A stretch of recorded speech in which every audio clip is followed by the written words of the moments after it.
નમસ્કાર વિદ્યાર્થી મિત્રો, હું શૈલેષ ડુંગરાણી તમારા સર્વનું હાર્દિક સ્વાગત કરું છું.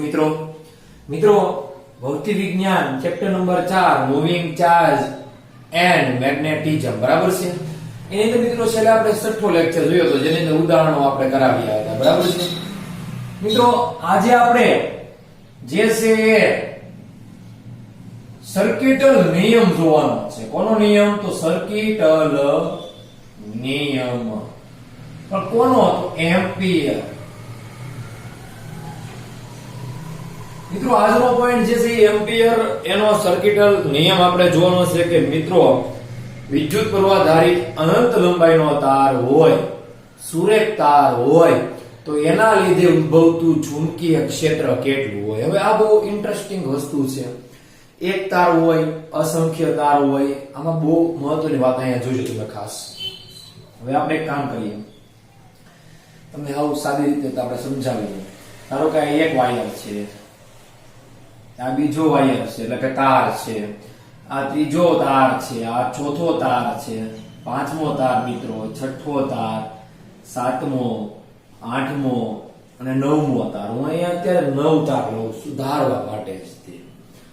આ 9 તારની અંદર મિત્રો પ્રવાહ જે છે એક જ દિશામાં વહે છે. આપણે એમ કહી દઈએ કે આ દિશામાં બધા પ્રવાહ છે, એટલે ડાબાથી જબ્બા છે. બોર્ડની અંદર એવું દેખાઈ શકે કે વિદ્યુત પ્રવાહ જે છે એની દિશા ડાબી બાજુથી જમણી બાજુ છે, એવું અત્યારે દેખાઈ શકે છે તમને, બરાબર છે.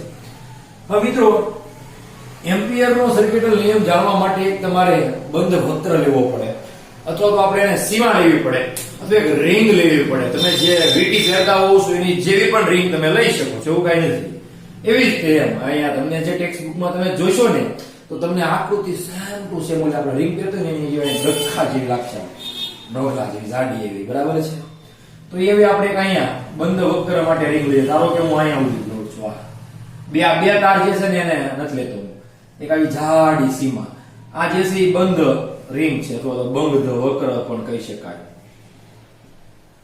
એને શું કહી શકાય? બંધ વક્ર. અને આ જે છે એની સીમા. સીમા એટલે કઈ કોઈનું નામ છે નહીં, પરંતુ કે આ જે રિંગ છે ને એની બહારની સપાટી સુધી બસ અહીંયા સુધી છે એ રિંગ. એમ આવી એક તમે સપાટી વાળી એક રિંગ લઈ શકો, એટલે કે બંધ વક્ર લઈ શકો.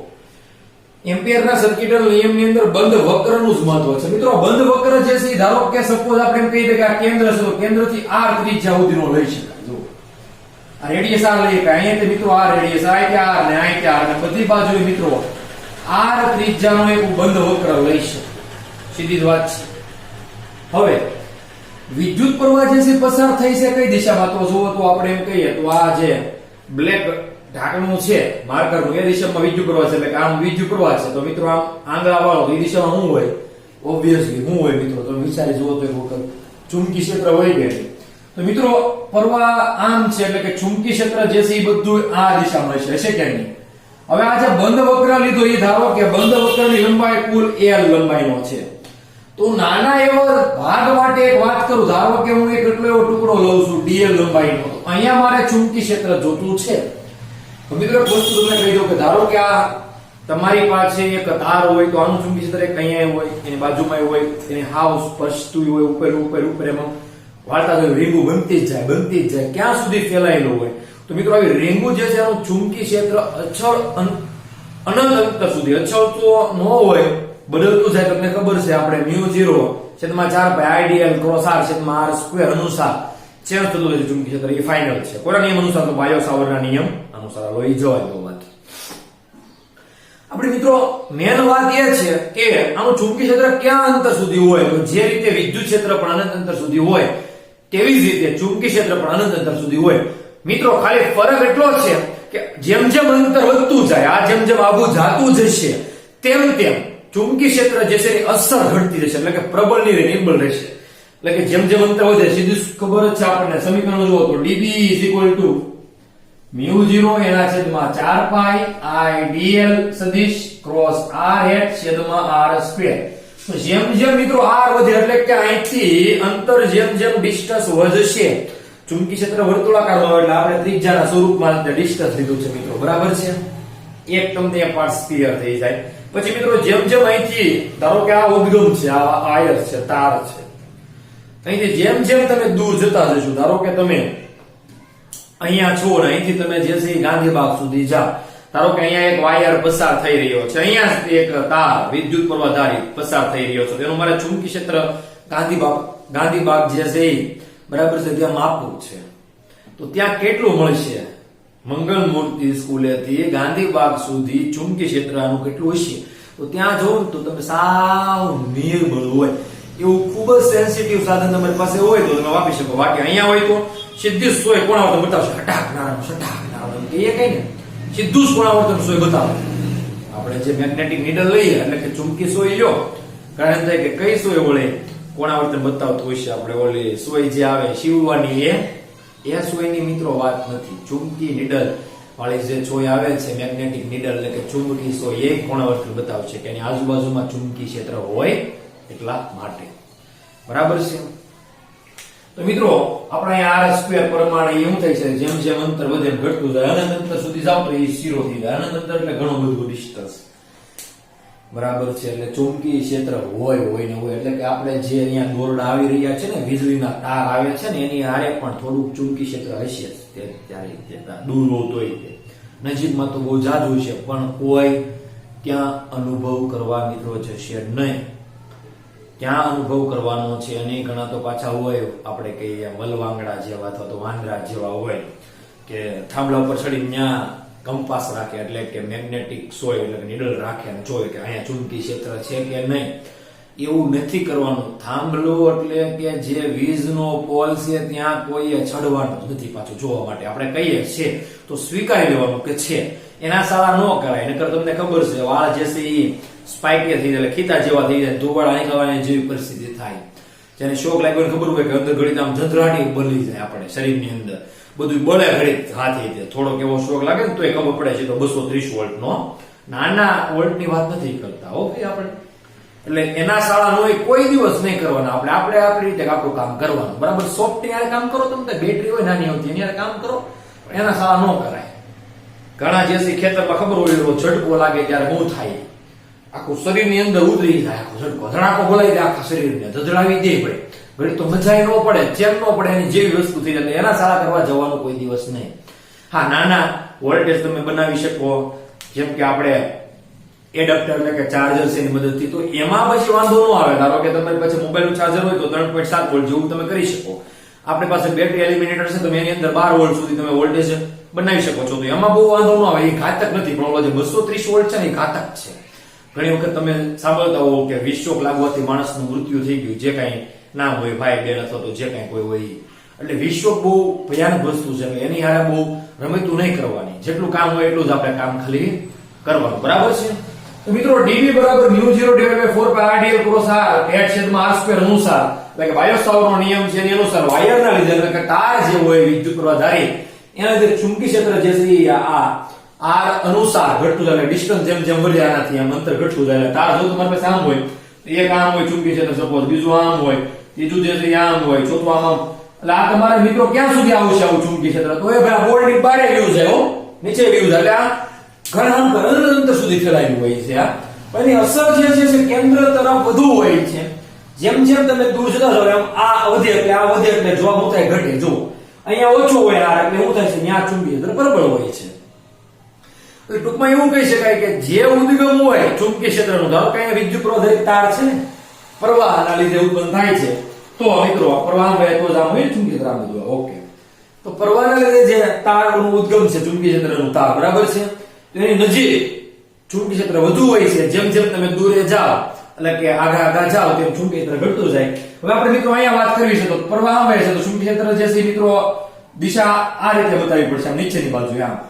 પરંતુ મિત્રો અહીંયા એનો આપણે આ બિંદુ આગળ ચુંબકી ક્ષેત્ર જોતું છે એટલે એનો સ્પર્શી ઘટક આપણે લેવો પડે. નામ સ્પર્શી ઘટક થાય કે ન્યાલો એનો કહી દો BT ઘટક કહી દો. એટલે કે BT લખીએ કાય કે ચુંબકી BT કપાસની વાત નથી. આ ઘણા કહેતા BT કપાસ આવી ગયો અહીંયા, નહીં. આ BT જે છે અલગ છે. ચુંબકીય ક્ષેત્ર નો સ્પર્શીય ઘટક છે મિત્રો. આવું છે સ્પર્શીય ઘટક. મિત્રો આ BT જે છે એને કહેવાય ટેન્જન્શિયલ કહેવાય. ટેન્જન્શિયલ કમ્પોનન્ટ એટલે ઘટક.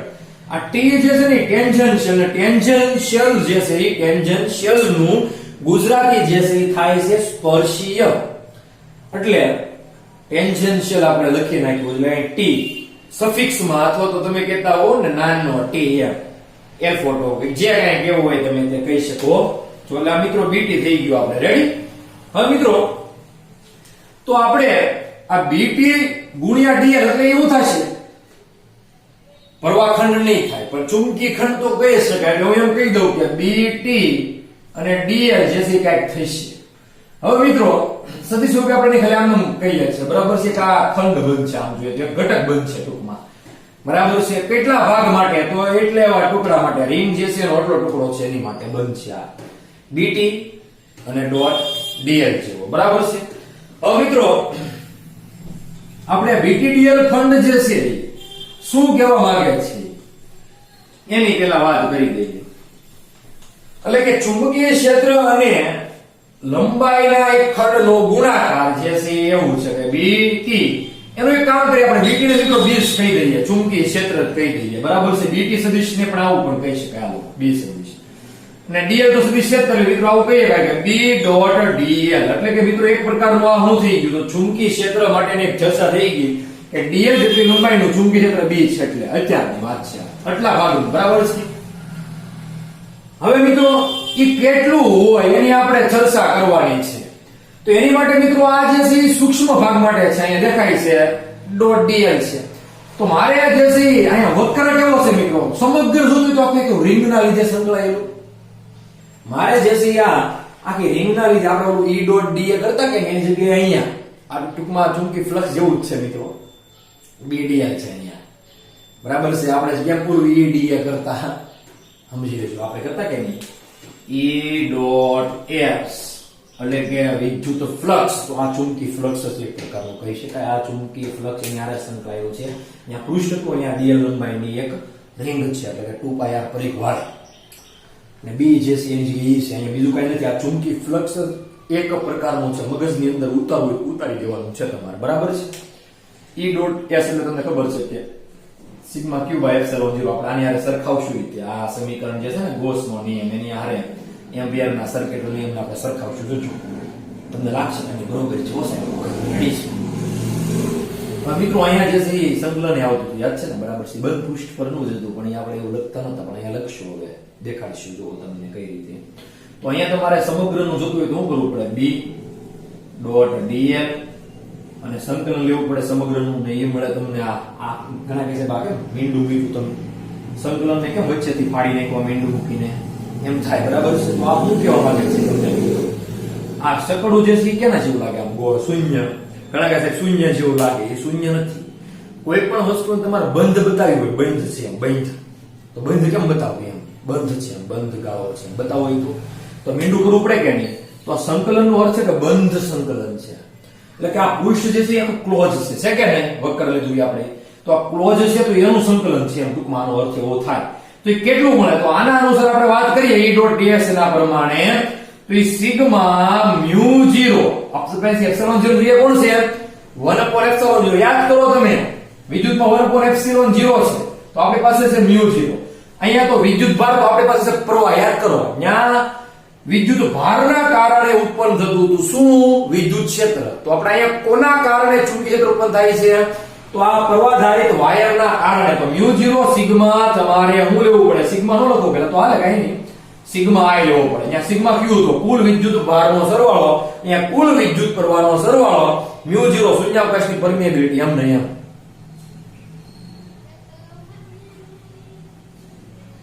સમજણ પડી ગઈ તમને હવે.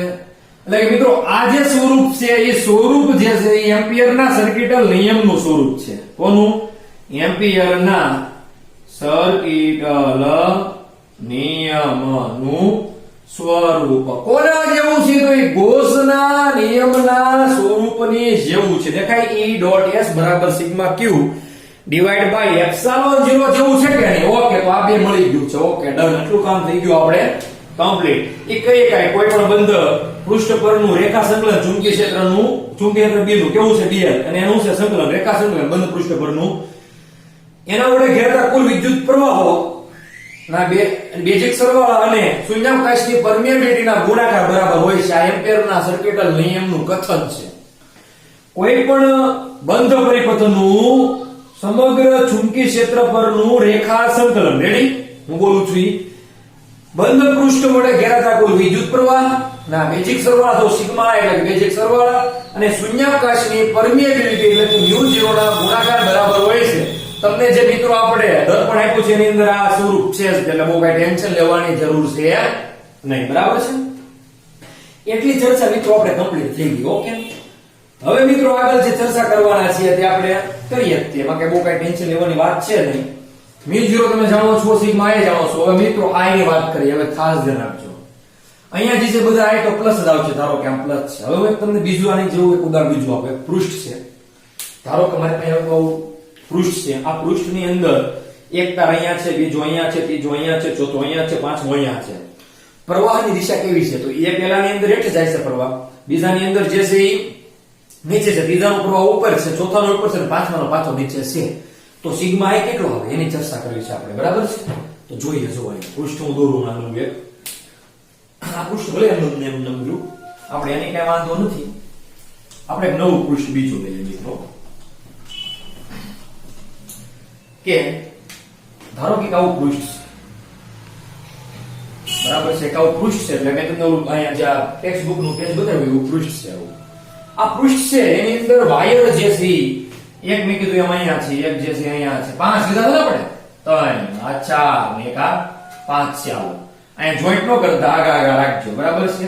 એક એ બારે છે, એક અહીંયા બારે છે, હજી એક બારે છે, હજી એક બારે. તમને મન ફાવે એટલા બાર આપો ને, એમાં કઈ મૂંઝાવાની વાત છે નહીં નવીનમાં. બરાબર છે? આટલા તાર છે. આવો સપોઝ આની અંદર પ્રવાહ જે છે I1 નીચે છે, આની અંદર I2 નીચે છે, પણ I3 જે છે એ ઉપર છે, I4 જે છે એ પાછો નીચે છે અને I5 જે છે એ પાછો ઉપર છે. સપોઝ આવું ધારી લો. અહીંયા જે છે I6 છે, અહીંયા જે છે I7 છે, આ જે છે I8 એ જે છે ઉપર છે અને આ જે છે I9 એ નીચે છે. પૃષ્ઠ આ છે તમારે. પૃષ્ઠ જે છે એમાંથી પસાર થતું ચુંબકીય ફ્લક્સ જોઈએ છે એટલે કે તમારે એમ્પિયરના સર્કિટલ નિયમ અનુસાર અથવા તો તમારે ચુંબકીય ક્ષેત્ર પણ જોઈએ છે. હાલો ને 1 2 3 4 ને 5 6 7 8 9 તાર છે. બરાબર છે? હવે 9 તારના કારણે ઉત્પન્ન થતું ચુંબકીય ક્ષેત્ર આપણે મેળવવું છે. ચાલો આ પ્રમાણે તો હું લેવાનું તો પૃષ્ઠ વડે ઘેરાતો એક તો બંધ વક્ર લેવાનો. આ વક્ર લઈ લીધું. આ વક્રની દિશા તમે ગમે દિશામાં લઈ શકો. આમ લઈ લો. સપોઝ આ દિશા લીધી વક્રની. રેડી? અહીંથી આમ આમ આમ એટલે કે ચુંબકીય ક્ષેત્ર કુલ તમે આમ ધારી લીધું છે કે આ દિશામાં છે. બરાબર છે?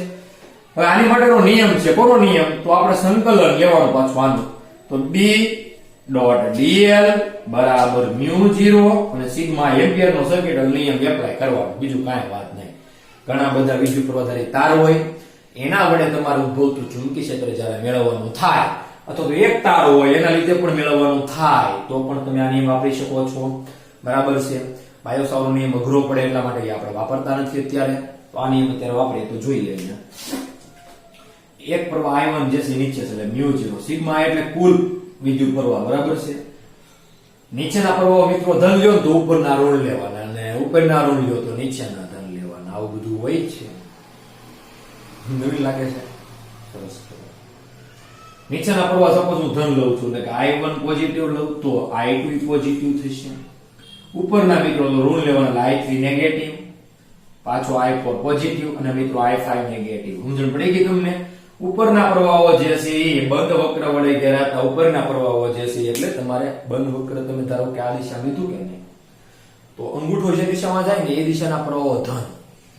હવે સમજો ખાસ. બંધ વક્રની દિશા આમ થાય છે. દેખાય છે તમને? આમ થાય છે દિશા. એટલે કે આમ આંગળા વાળવાના. અંગૂઠો જે દિશામાં જાય એ દિશાના પ્રવાહ ધન, અંગૂઠાની વિરુદ્ધ દિશાના પ્રવાહો એ ઋણ. આની માટેનો પણ નિયમ છે. એડવાન્સ ની અંદર જાવ ટેક્સ્ટ બુકમાં તમને નહીં જોવા મળે. આ વધારામાં છે. વધારાનો છે. ને આ સમજવું જરૂરી છે પાછું. ઘણા કે વધારાનો હું આમ છે જવા દો ની. વધારાની કે કઈ જરૂર છે જ નહીં. એવા હોય છે ડફોળા મોકલું એ એટલે કે એમાં બહુ ધ્યાન રાખવું પડે તમારે. વધારાનું જવા દેવાનું નથી, સમજવાનું છે. ધારો કે તમે બંધ વક્ર આ દિશામાં લીધું આંગળા વાળા દિશામાં તો અંગૂઠો જે દિશામાં જાય ને એ દિશાના પ્રવાહો ધન, એની વિરુદ્ધ દિશાના પ્રવાહો મિત્રો કેવા લેવાના? આપણે ઋણ લેવાના. એટલે મેં જો અહીંયા અંગૂઠાની દિશામાં એટલે કે I1 ને I2 ધન લીધા, I ની વિરુદ્ધ દિશામાં છે, ઉપરની બાજુ અંગૂઠાની ઋણ લીધું, પાછું I4 જે છે ધન લીધું કારણ કે અંગૂઠાની દિશામાં છે, I5 વિરુદ્ધમાં છે એ ઋણ લીધું. તો ઘણા નિયમ થાય કે સાહેબ તો આ બધા ક્યાં, તો આ ક્યાં બંધ વક્ર વડે ઘેરાય જ છે હે. ઓલા વિદ્યુત ભાર જેવું જ છે, જેટલું પૃષ્ઠની અંદર વિદ્યુત ભાર ઘેરાય ને એટલાનો સિગ્મા કરવાનો, એટલાનો સરવાળો કરવાનો. એમ અહીંયા I8 I9 ને I7 ને I6 એનું કઈ લેવાનું જ નથી, કેમ કે બંધ વક્ર વડે ઘેરાતા જ નથી, એટલે આ બધાને કાઢી નાખવાનું. આ બધા જે નકટા છે આ બે ને આ બે ચાર, એટલે એને કઈ લેવાની જરૂર આપણે છે એટલે આપણે એને નહીં લઈએ, બરાબર છે ઉપયોગમાં. તો આપણે મિત્રો I1 I2 I3 I4 અને I5 નો જ ઉપયોગ જે છે એ આ સમીકરણની અંદર કરશું. પછી મિત્રો તમારે b અચળ હોય તો પહેલા તો આ b.dl એટલે b.dl કોષ્ટક કરવાનું. કોષ હંમેશા મોટા ભાગે મિત્રો 0 થાય જ્યારે મેળવવામાં આવે ને ત્યારે. કેમ? કારણ કે b અને dl ની દિશા એક સરખી જ હોય છે. આ બંધ વક્રમાં તમે દિશા જોવો ને તો મિત્રો અહીંયા જો આ જે દિશા હોય ને dl ની એક દિશામાં હોય તો ચુંબકીય ક્ષેત્ર દરેક બિંદુ આગળ હોય જ છે, બરાબર છે કે નહીં? તો બે દિશા કેવી થાય? તો સરખી થાય, એટલે b.dl કોષ 0 લેવાનું, તો b.dl વધે એટલે બંધ વક્ર પરનો. હવે પછી શું કરવાનું? b ને બહાર કાઢવાનો અને dl નું મિત્રો સંકલન કરવાનું. dl નું સંકલન નું થાય તો dx નું સંકલન નું થાય, મને એ કોઈ કહેશે x થાય કે નહીં? ઘણા કહે છે બંધ વક્રનું સંકલન, તો એનો અર્થ એ થાય હા બંધ વક્રનું સંકલન હોય કે ખુલ્લો વક્રનું સંકલન હોય, સંકલનની રીતે સંકલન તો થાય, સંકલનમાં કઈ નવીન આવે નહીં. તો મિત્રો dl નું સંકલન l જ થાય, તો બરાબર આ બધું પાછું એમનું એમ. હવે મિત્રો b ને કરતા બનાવવાનો. l ધારો કે આ 2πr લંબાઈનો હોય તો અહીંયા મૂકી દેવાનો 2πr એ છેદમાં જવા દેવાનો, μ0 I છેદમાં 2πr થઈ જાય. સમજણ પડે છે? આ જે કઈ હોય એ બધું મૂકવાનું છે આપણે. એટલે આ રીતે મિત્રો જે છે તમે જ્યારે કોઈ તાર વડે બંધ વક્રમાં ઘેરાતા હોય અથવા તો તાર બંધ વક્રમાં ન ઘેરાતા હોય અથવા તો ઘણા બધા તારના લીધે ઉત્પન્ન થતું ચુંબકીય ક્ષેત્ર મેળવી શકો છો. જે રીતે ઘણા બધા વિદ્યુત ભારના કારણે જે વિદ્યુત ક્ષેત્ર આપણને મળતું હતું, વિદ્યુત ફ્લક્સ મળતું હતું, એ રીતે જ આપણે ચુંબકીય ક્ષેત્રની પણ ગણતરી કરી શકીએ છીએ મિત્રો આ પદ્ધતિથી, બરાબર છે? હવે મિત્રો આના ઉપરથી એટલે આ આકૃતિ ઉપરથી આપણને ઇક્વેશન કઈક બંધ પૃષ્ઠ પરનું b ડોટ રેખા સંકલન કઈક આવું મળ્યું કે μ0 સિગ્મા i એટલે કે કુલ વિદ્યુત પ્રવાહ, બરાબર છે? મિત્રો આપણે જે છે કુલ ચુંબકીય ક્ષેત્રનું મેળવવું છે કે આ તો નથી ઘેરાતો, કઈ નહીં, આને કેન્સલ કરવાના, જે ઘેરાય એને જ લેવાના. ટેક્સ્ટ બુક વાળા બધાય ઘેરા છે વિદ્યુત પ્રવાહ, તમે તારે દોરો તો ચાલે, ન દોરો તો પણ ચાલે, બધાય એવું કઈ બહુ ટેન્શન હોતું નથી. હવે હું અહીંયા વાત કરું તો સંકલન b.dl એટલે કે મારે મૂકવું પડશે b.dl cos θ, ડોટ ગુણાકાર છે, બરાબર છે? μ0 સિગ્મા i કેટલો ઘેરાય તો કુલ વિદ્યુત પ્રવાહને ખાલી i જ કહી દો, તમને કોઈના કઈ ટેન્શન તો નથી મિત્રો. આગળનું જે ઉદાહરણ છે એની આકૃતિ પ્રમાણે આપણે કરીએ કે અનંત લંબાઈના તાર વડે જો કઈ ઘેરાતું હોય તો શું થાય એ વાત કરીએ. હાલો ને આપણે હવે મિત્રો cos કેટલો થાય તમને ખબર જ છે કે b ની દિશા આમ અને dl આમ, એટલે બે એક જ દિશામાં, એટલે મિત્રો શું થાય? cos 0 થાય કે નહીં? એટલે કે સંકલન b dl cos. હવે મિત્રો b dl cos 0 એટલે એક કહેવાય કે નહીં? એટલે b અને dl સંકલન તો છે જ તે, અને μ0 પાછો i cos 0 એટલે એક લખીએ કાય, કારણ cos 0 બરાબર એક કિંમત મળે આપણને. આમ એક જ મળે ને cos 0, બરાબર છે? b જે છે મિત્રો અચળ છે, એને બહાર કાઢી લઈએ એટલે કે b dl બરાબર μ0 i મળે, બરાબર છે મિત્રો? dl નું સંકલન કરીએ એટલે મિત્રો શું મળે આપણને? હમણાં મેં તમને વાત કરી હતી કે dx નું સંકલન શું મળે? x મળે કે નહીં? આ સીધું સૂત્ર જ છે. તો અહીંયા ખાલી શું છે? x ની જગ્યાએ dl છે, તો એનું શું થઈ જાય? તો x નું જે dx નું x મળે તો dl નું મળે તો એમ મળે. સીધી વાત કે સમીકરણ આ સૂત્ર છે જ તે આપણી વાત છે, આવું આપણે મળે છે. dt નું t મળે. તો મિત્રો અહીંયા dl નું જે l મળે એટલે કે μ0 અને i મળે, બરાબર છે? એ લંબાઈ કેટલી આની? ઈ કોની લંબાઈ મિત્રો? તારની લંબાઈ નહીં મિત્રો, એ ખાસ સમજજો. ઈ લંબાઈ જે છે એ બંધ વક્રની, જે તમે એમ્પિયરન સર્કિટલ લૂપ લ્યો છો એ લખી શકાય બંધ વક્ર અથવા તો એમ્પિયર સર્કિટલ લૂપ.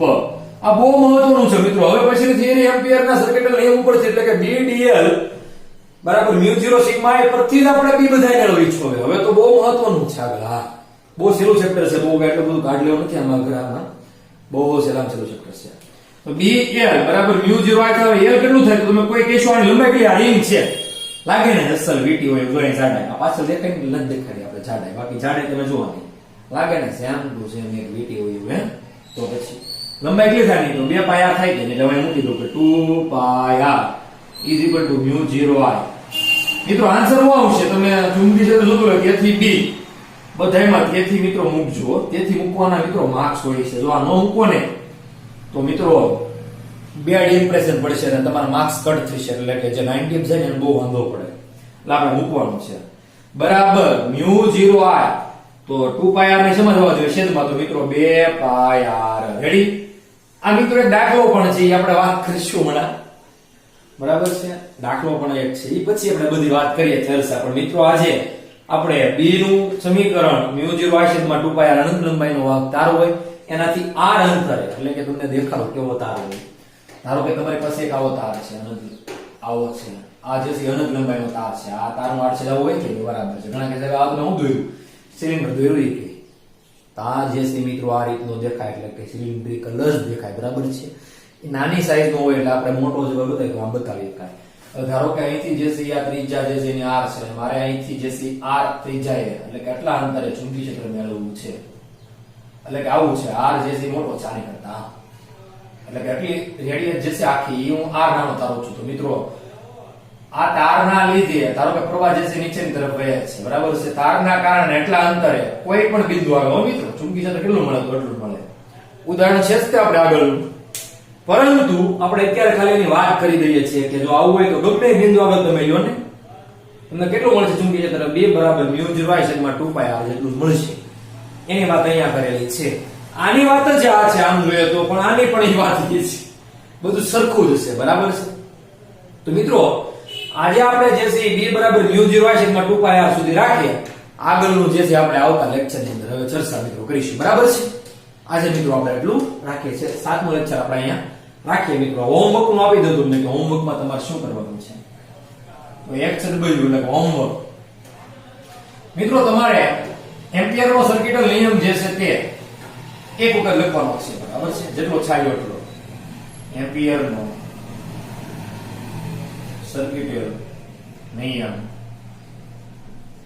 લખવાનો છે બરાબર છે હોમવર્ક માં એટલું કામ કરવાનું છે તમારે ઓકે આપણે આજે જે છે એટલું રાખીએ બાકીનું આવતું જે છે આગળના લેક્ચરમાં થોડુંક બાકી છે આમાં સમિતિ કરીને બરાબર છે આ શું છે ને બધું એવું બધું આપણે કહીશું આગળ થોડાકમાં એ બધું જે છે આગલા લેક્ચરમાં આપણે ચર્ચા કરીશું પણ આજે આપણે એટલું રાખીએ બરાબર છે